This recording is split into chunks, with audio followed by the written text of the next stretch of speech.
Good morning, students. Now, after the chapter surface chemistry, now there is the next chapter, that is the P block elements. This is the next chapter and ये chapter मैं आपको new syllabus के according ही करवाऊंगी. जो topics उसमें नहीं है वो हम लोग नहीं करेंगे. So firstly before starting the chapter, सबसे पहले we have to clear what are the P block elements. Which elements are called the P block elements and why they are called the P block? आपने ऑफनली periodic table तो देखा ही है. उसमें हमारे पास 4 groups हम describe करते हैं, S, P, D and F. Clear? S orbitals जो हैं जिसमें एल्कली और एल्कलाइन अर्थ मेटल्स हैं वो हमने +1 क्लास में डिस्कस किया था. एल्कली और alkaline earth metals. Little bit हमने P ब्लॉक भी डिस्कस किया था. 2 ग्रुप इसके 13 एंड 14 एंड D और F बाकी जो P ब्लॉक एलिमेंट है वो +2 का पार्ट है. Half P, full D and full F. Clear? So जो एलिमेंट्स जिनकी जो इलेक्ट्रॉनिक कॉन्फ़िगरेशन है वो P पे खत्म होती है उनको हम बोलते हैं P block elements. For example मैं नॉर्मली आपको सिंपल हम नाइट्रोजन की एग्जाम्पल ले लो आप. सो नाइट्रोजन का एटॉमिक नंबर कितना है? 7. इसकी electronic configuration 1s2, 2s2, 2p3. तो इसकी जो इलेक्ट्रॉनिक कॉन्फ़िगरेशन है वो कहाँ पे खत्म हो रही है? वो खत्म हो रही है 2p3 पे. क्लियर? तो 2p3p इसका जो लास्ट ऑर्बिटल है, जो इसका लास्ट सबशेल है वो क्या है? p है. तो इसकी वजह से ये क्या बन गया? p block elements. Clear? Now next one, in P block elements there are 6 groups. कितने ग्रुप्स है इसके अंदर? 6 ग्रुप हैं. कौन कौन से? Group number 13, 14, 15, 16, 17 and 18. 18 जो है वो नॉवल गैसेस का ग्रुप है. 17 जो है वो हमारे पास वो हैलोजन्स का है. जो 16 है वो ऑक्सीजन फैमिली है. जो 15 है वो हमारे पास वो नाइट्रोजन फैमिली है. जो 14 है वो कार्बन फैमिली और जो 13 है वो हमारे पास बोरोन फैमिली है. मींस ये 2 हमने डिस्कस कर लिए थे. Now in this class we have to start with group number 15, that is the nitrogen family. Clear? इसमें से जो कम रिएक्टिव है हमारे पास वो सिर्फ ग्रुप नंबर 18 ही है. मतलब मींस इसमें ये कह सकते हैं कि जो 18 ग्रुप है ये नोबल गैसेज हैं, तो ये थोड़ा लेस पार्टिसिपेशन इनके कंपाउंड फॉर्मेशन में. बाकी जितने भी हमारे पास ग्रुप्स हैं these are the more reactive one. Clear? तो इसीलिए इसको हम रिप्रेजेंटेटिव एलिमेंट्स भी बोलते हैं. P block elements are also known as the representative elements. Clear? Now group number 15, that is the nitrogen family. हमने इसमें वर्ड यूज किया है family. So what is the meaning of this? Family का मतलब है हमारे पास कि एक आपके पास हेड होगा, बाकी उसके मेंबर्स. जैसे कि हमारे पास नाइट्रोजन है, नाइट्रोजन उसका हेड एलिमेंट है, मींस फर्स्ट एलिमेंट इस फैमिली का नाइट्रोजन है.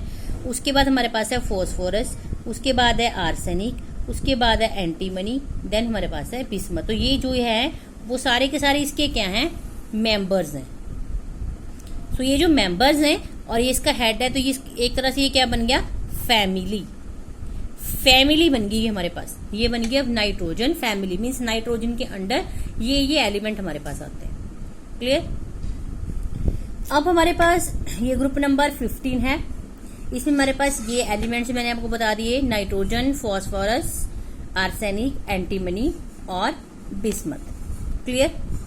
अब है इसकी अकरेंस. हमें पता है कि हमारे पास नॉर्मली जो मॉलिक्यूलर नाइट्रोजन है, molecular nitrogen is the main constituent of air and it is present about 79% in air.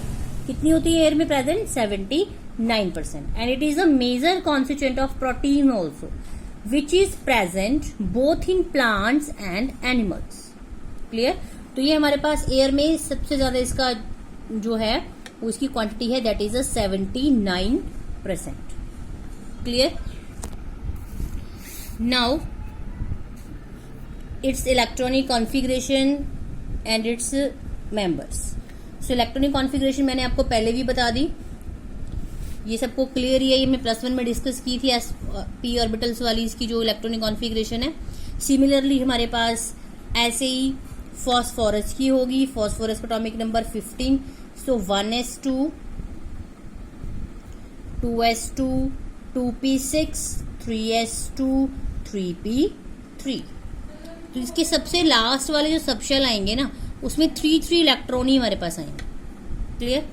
ऐसे ही जो हमारे पास अगला है आर्सेनिक, उसका एटॉमिक नंबर है 33, तो उसका लास्ट सबशेल में आ जाएगा 4p3। क्लियर। ऐसे ही हमारे पास है एंटीमनी, एंटीमनी जो है वो सारी इलेक्ट्रॉनिक कॉन्फ़िगरेशन सेम, लास्ट में आ जाएगा 5p3। देन उसके बाद हमारे पास बिस्मथ है, तो बिस्मथ हमारे पास आ जाएगा 6p3, means 6p3 5p3 4p3 3p3 and 2p3। This is the electronic configuration. ये सेम ही है हमारे पास 1s2 2s2 2p6 3s2 3p6 3d। Clear.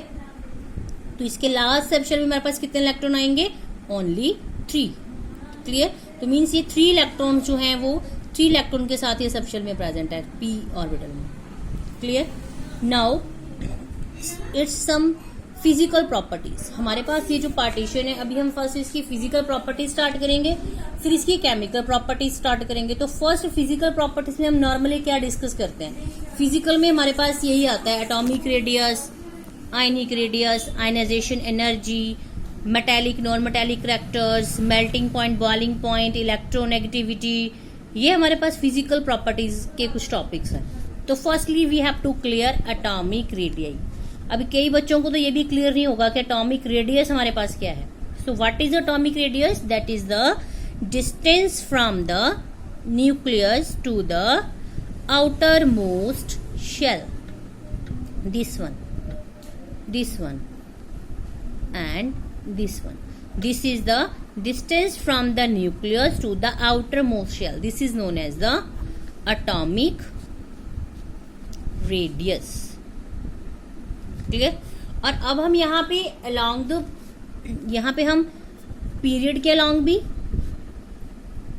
और ग्रुप के along भी दोनों ही बातें करेंगे यहाँ पर। क्लियर। पीरियड में एटॉमिक साइज पे क्या फर्क आएगा और ग्रुप में क्या फर्क आएगा। क्लियर। जब हम ग्रुप की बात करते हैं तो मीन्स हम कहाँ पे जा रहे हैं? Top to bottom. तो जैसे हम टॉप टू बॉटम पे आएंगे तो इसका जो एटॉमिक साइज है वो इंक्रीज होगा। एटॉमिक साइज इंक्रीज होगा। एटॉमिक साइज इंक्रीज क्यों होगा? Because number of shells increase होंगी। जैसे जैसे नंबर ऑफ शेल्स इंक्रीज होंगी तो जो हमारे पास न्यूक्लियस और आउटर मोस्ट शेल का डिस्टेंस है वो बढ़ेगा। जैसे जैसे वो डिस्टेंस इंक्रीज होगा वैसे वैसे हमारे पास क्या होगा? एटॉमिक साइज इंक्रीज हो। क्लियर। सो हम सिंपली कह सकते हैं कि as we move from top to bottom atomic size increases because of number of shells increases. Clear. अगर हम पीरियड की बात करते हैं तो वो क्या होता है? वो डिक्रीज करना शुरू हो जाता है बिकॉज वहां पे क्या होता है? इलेक्ट्रॉन्स की जो इंट्रैक्शन है टुवर्ड्स न्यूक्लियस वो बढ़ जाती है, क्योंकि यहाँ पे नंबर ऑफ इलेक्ट्रॉन्स नहीं बढ़ रहे हैं, सॉरी शेल्स नहीं बढ़ रही है, नंबर ऑफ इलेक्ट्रॉन बढ़ रहे हैं एक ही शेल में। क्लियर। जैसे कि यहाँ पे आप सिंपली ले लो कि ये आपके पास पहले लेट अस सपोज कोई भी शेल है आपके पास, यहाँ पे पहले 1 इलेक्ट्रॉन है, फिर इसमें 2 आ गए, फिर इसमें 3 आ गए, फिर इसमें 4 आ गए, इसमें 5 आ गए, 6 आ गए, 7 आ गए और 8 आ गए। तो जितनी इलेक्ट्रॉन बढ़ रहे हैं उतनी ज्यादा इंट्रैक्शन न्यूक्लियस के साथ उसकी बढ़ रही है। जितनी इंट्रैक्शन बढ़ेगी उतना साइज जो है वो उसका क्या होता जाएगा? रिड्यूस होता जाएगा। क्लियर। तो जब हम टॉप टू बॉटम जाते हैं मीन्स ग्रुप में तब साइज बढ़ेगा, पीरियड में जाते हैं लेफ्ट टू राइट तब हमारे पास साइज क्या होगा? डिक्रीज होगा। Clear. So next one is the ionisation energy. So ionisation energy firstly है क्या?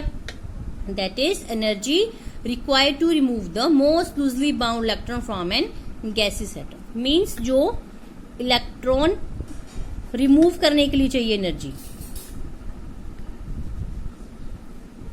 उसको हम बोलते हैं आयनाइजेशन एनर्जी। क्लियर। तो आपके पास हमारे यहाँ पे क्या है कि जब यहाँ पे भी हम 2 केस बताएंगे कि अगर हम लेफ्ट टू राइट जा रहे हैं पीरियड में, पीरियड की बात अगर हम कर रहे हैं, जैसे यहाँ पे नाइट्रोजन और ऑक्सीजन की बात कर रहे हैं, तो इन दोनों में से जो आयनाइजेशन एनर्जी है वो किसकी ज्यादा होएगी? नाइट्रोजन की। क्यों ज्यादा होएगी? वैसे तो होनी ऑक्सीजन की चाहिए बाय रूल, क्योंकि साइज कम होता जाएगा इस साइड में, लेकिन नाइट्रोजन की क्यों होती है? Because of the symmetry. Symmetry क्या है आपको पता है। अब इलेक्ट्रॉनिक कॉन्फ़िगरेशन जब हम नाइट्रोजन की लिखते हैं तो इसके लिए 2p ऑर्बिटल है, उसमें हमारे पास जो है वो 3 इलेक्ट्रॉन आते हैं इस तरह से। क्लियर। तो ये हमारे पास क्या है, ये है half filled. So half filled electronic configurations are more stable. तो इसकी वजह से इसकी जो आयनाइजेशन एनर्जी होगी वो होगी ज्यादा। क्लियर। बाकियों के लिए सेम ही रूल है कि जब हम टॉप टू बॉटम जाएंगे साइज बढ़ेगा तो आयनाइजेशन एनर्जी क्या होगी, कम। क्लियर। जब हम पीरियड में लेफ्ट टू राइट जाएंगे तो साइज डिक्रीज होगा तो आयनाइजेशन एनर्जी क्या होगी, ज्यादा। क्लियर। लेकिन अगर हमारे पास सिमेट्री का केस आ जाए तो हमने किसको बोल रहे हैं कि किसकी आयनाइजेशन एनर्जी ज्यादा होगी, जिसमें हमारे पास क्या होएगा, सिमेट्रिक का केस होएगा। जिसमें सिमेट्री होएगी उसको उतनी ही ज्यादा एनर्जी चाहिए, क्योंकि जितनी भी चीजें हैं वो क्या चाहती हैं, वो चाहती हैं स्टेबिलिटी। क्लियर। वो स्टेबल होना चाहती हैं, स्टेबल। तो स्टेबिलिटी कैसे आती है, सिमेट्री से। तो जितनी ज्यादा सिमेट्री हमारे पास होगी उतनी ज्यादा हमारे पास क्या होगी, स्टेबिलिटी। तो जो नाइट्रोजन है हमारे पास, नाइट्रोजन जो इलेक्ट्रॉनिक कॉन्फ़िगरेशन है वो हमारे पास है सिमेट्रिक। तो जितनी ज्यादा वो सिमेट्रिक है तो उतनी ज्यादा उसकी क्या होगी, स्टेबिलिटी होगी। क्लियर। तो अपनी स्टेबिलिटी को वो क्या करेगी, वो नहीं खोएगी। तो उसके लिए हमें उतनी ही अमाउंट की क्या चाहिए, एनर्जी चाहिए। So this is the reason. Clear. So nitrogen is more symmetric, so इसकी जो आयनाइजेशन एनर्जी होगी वो क्या होगी, ज्यादा होगी। क्लियर। नाउ नेक्स्ट है हमारे पास इलेक्ट्रोनेगेटिविटी। अब जो इलेक्ट्रोनेगेटिविटी है वो इस ग्रुप में सबसे ज्यादा किसकी होती है, नाइट्रोजन की। नाइट्रोजन की जो इलेक्ट्रोनेगेटिविटी है वो है 3। मीन्स वैसे तो हमारे पास एक वर्ड आपने याद रखना है, FON, फोन। फ्लोरीन, ऑक्सीजन और नाइट्रोजन। फ्लोरीन जो है उसकी हमारे पास सबसे ज्यादा होती है, उसके बाद ऑक्सीजन की, देन उसके बाद हमारे पास होती है नाइट्रोजन की।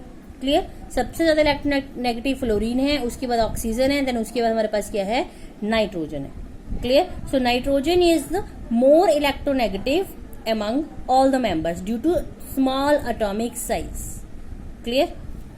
Now next one is the metallic and the non-metallic characters. अब इसमें हमारे पास एक वेरिएशन है। क्या वेरिएशन है कि जैसे हम इसमें टॉप टू बॉटम जाते हैं, क्लियर, जैसे हम यहाँ पे मूवमेंट शो करते हैं कि नाइट्रोजन आ गया, फिर फॉस्फोरस आ गया, फिर आर्सेनिक आ गया, फिर एंटीमनी आ गया, फिर विस्मत आ गया, तो इसका करैक्टर चेंज हो जाता है। मीन्स नॉन मेटल से वो जाते जाते मेटल में कन्वर्ट हो जाता है। क्लियर। नाइट्रोजन और फॉस्फोरस दोनों नॉन मेटल्स हैं, आर्सेनिक और एंटीमनी दोनों सेमी मेटल्स हैं, और बिस्मथ हमारे पास क्या है, फिर मेटल। क्लियर। इसमें ज्यादा सारे कैरेक्टरिस्टिक्स हमारे पास मेटल्स के हैं। तो ये हमारे पास है, इसका ड्रास्टिक चेंज है, यहाँ पे ये नॉन मेटल टू मेटल में कन्वर्ट हो जाता है। क्लियर। यहाँ पे आपने याद रखना है कि नॉन मेटेलिक रिएक्टर कौन शो कर रहा है, सेमी मेटल कौन से हैं, और हमारे पास जो है वो मेटल कौन से। क्लियर। नाउ ये जो हमारे पास इसमें ये ट्रेंड है, this is due to increasing atomic sizes and decreasing the ionization enthalpy down the group. Clear. Then the release of electrons becomes easy downwards since the metallic character is linked with the electropositive nature. ये ऐसा क्यों हुआ, यहाँ पे ये जो हमारे पास ये करैक्टर आना शुरू हुआ वो क्यों हुआ, because only increase in atomic size.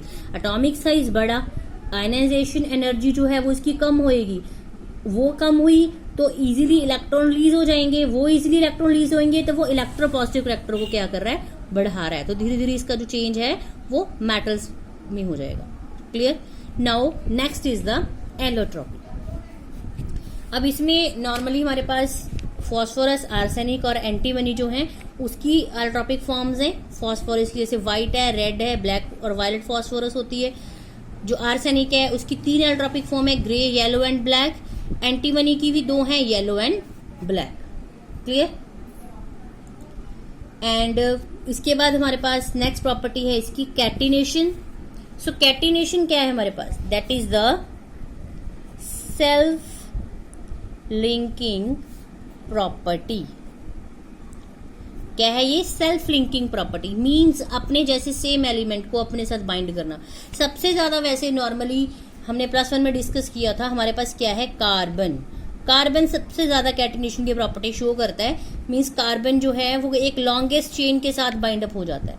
इसमें भी कैटिनेशन जो ये वाली फैमिली है वो कैटिनेट करवाती है, जैसे कि फॉस्फोरस है P4 या नाइट्रोजन N2 है, ये कैटिनेशन की प्रॉपर्टी शो करते हैं, क्योंकि नाइट्रोजन के साथ जो बाइंड होके मॉलिक्यूल बना रहा है, तो इसकी सेल्फ लिंकिंग प्रॉपर्टी है। सेम फॉस्फोरस भी शो कर रहा है इसमें।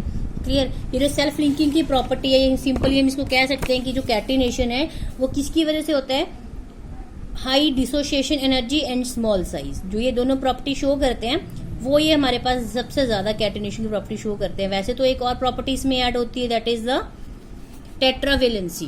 क्लियर, जैसे कि कार्बन में है हमारे पास, लेकिन ये टेट्रावेलेंट नहीं है, बट ये हाई बॉन्ड डिसोसिएशन एनर्जी की वजह से ये हमारे पास क्या करता है, सेल्फ लिंकिंग की प्रॉपर्टी शो करता है। Next is the melting and boiling point. अब मेल्टिंग एंड बॉइलिंग पॉइंट में यहाँ पे भी इरेगुलर ट्रेंड्स है। इरेगुलर ट्रेंड्स होने का मतलब क्या है कि कहीं ज्यादा है, कहीं कम है, फिर कहीं डिक्रीज हो रहा है। ऐसा क्यों? क्योंकि इसका करैक्टर जो है वही सेम नहीं है, क्योंकि इसका करैक्टर पहले नॉन मेटल है, फिर वो सेमी मेटल है, फिर उसके बाद वो मेटल है। तो जब यहाँ पे इरेगुलर ट्रेंड्स है तो इसके मेल्टिंग और बॉइलिंग पॉइंट में भी क्या आएगा, इरेगुलरिटीज आएंगी। क्लियर, जैसे हमारे पास बिस्मथ है, वो प्योरली मेटल शो कर रहा है, तो उसका मेल्टिंग और बॉइलिंग पॉइंट ज्यादा होगा। क्लियर, जो हमारे पास नाइट्रोजन है या फॉस्फोरस है वो नॉन मेटेलिक करैक्टर का है, तो उसका जो मेल्टिंग और बॉइलिंग पॉइंट है that linked with the force of interaction present between them, जो उसमें van der Waals forces of interaction present होंगी उसकी वजह से उसका होगा। क्लियर, अब उसके बाद उसका आर्सेनिक है, तो आर्सेनिक जो है उसकी जो मोस्टली प्रॉपर्टीज हैं वो मेटल के साथ मतलब मिलती हैं, है तो वो सेमी मेटल है, लेकिन मोस्टली जो है उसकी जो रिजेम्बलेंस है वो मेटल्स के साथ है, तो दैट मीन्स उसके जो मेल्टिंग और बॉइलिंग पॉइंट है वो इन दोनों से क्या होगा, ज्यादा होगा। क्लियर, तो इसमें हम एक रेगुलर ट्रेंडिंग कह सकते हैं कि डाउन द ग्रुप इंक्रीज होगा या डिक्रीज होगा, वो किस पे डिपेंड कर रहा है, उनके करैक्टर के ऊपर, दैट मीन्स उनके मेटेलिक और नॉन मेटेलिक करैक्टर के ऊपर। Clear, so these are the some physical properties of the P block elements. Clear, हमने फर्स्टली स्टार्ट किया है that is the nitrogen family, और आज हमने यहाँ पे डिस्कस किया है इसकी फिजिकल कैरेक्टरिस्टिक्स। नेक्स्ट वीडियो में हम डिस्कस करेंगे इसका केमिकल बिहेवियर। क्लियर, इसमें से जो हमने आज डिस्कस किया, ये जो हमने आयनाइजेशन एनर्जी का पार्ट डिस्कस किया, इसमें से जो क्वेश्चन है नाइट्रोजन और ऑक्सीजन वाला, ये पेपर में आ सकता है। क्लियर, एटॉमिक साइज का जो इरेगुलर ट्रेंड है वो पूछ सकते हैं। क्लियर, मेटेलिक करैक्टर जो है ये डिस्कस किया जा सकता है, तो इसके 2-3 यहाँ से इंपॉर्टेंट टॉपिक बनते हैं। Clear, next we will start in the next video. Thank you.